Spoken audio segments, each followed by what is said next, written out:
ভাবুন তো, এমন একটি বস্তু আছে যার কাছে মাত্র কয়েক মিনিট দাঁড়ালেই মৃত্যু হতে পারে।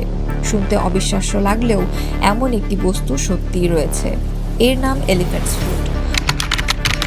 1986 সালে ইউক্রেনের চেরনোবিল পারমাণবিক দুর্ঘটনার পর তৈরি হয় এই ভয়ঙ্কর তেজস্ক্রিয় বস্তুটি।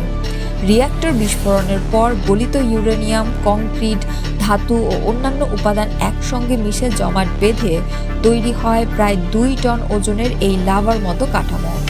দেখতে অনেকটা হাতির পায়ের মতো হওয়ায় এর নাম দেয়া হয় এলিফ্যান্টস ফুট। দুর্ঘটনার পর প্রথম দিকে এটি প্রতি ঘন্টায় প্রায় 10,000 রentgen বিকিরণ ছড়াতো। এতটাই মারাত্মক যে কয়েক মিনিটের সংস্পর্শেই প্রাণঘাতী মাত্রার রেডিয়েশন শরীরে প্রবেশ করতে পারত।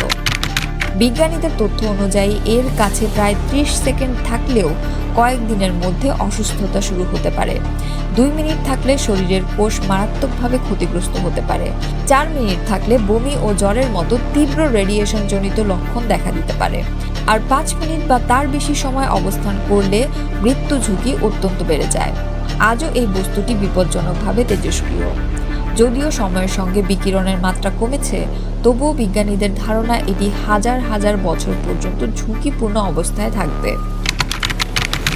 এ কারণে এলিফ্যান্টস ফুটকে পৃথিবীর সবচেয়ে বিপজ্জনক পারমাণবিক বস্তুর অন্যতম হিসেবে ধরা হয়। আপনি কি আগে এলিফ্যান্টস ফুটের নাম শুনেছিলেন? কমেন্টে জানাতে ভুলবেন না। ভিডিও ভালো লাগলে লাইক, কমেন্ট এবং শেয়ার করুন। আর সায়েন্স ও টেকনোলজি নিয়ে এমন আরও ইন্টারেস্টিং কন্টেন্ট পেতে চ্যানেল ওয়াশিংটন বাংলা টিভিতে এক্ষুনি সাবস্ক্রাইব করুন।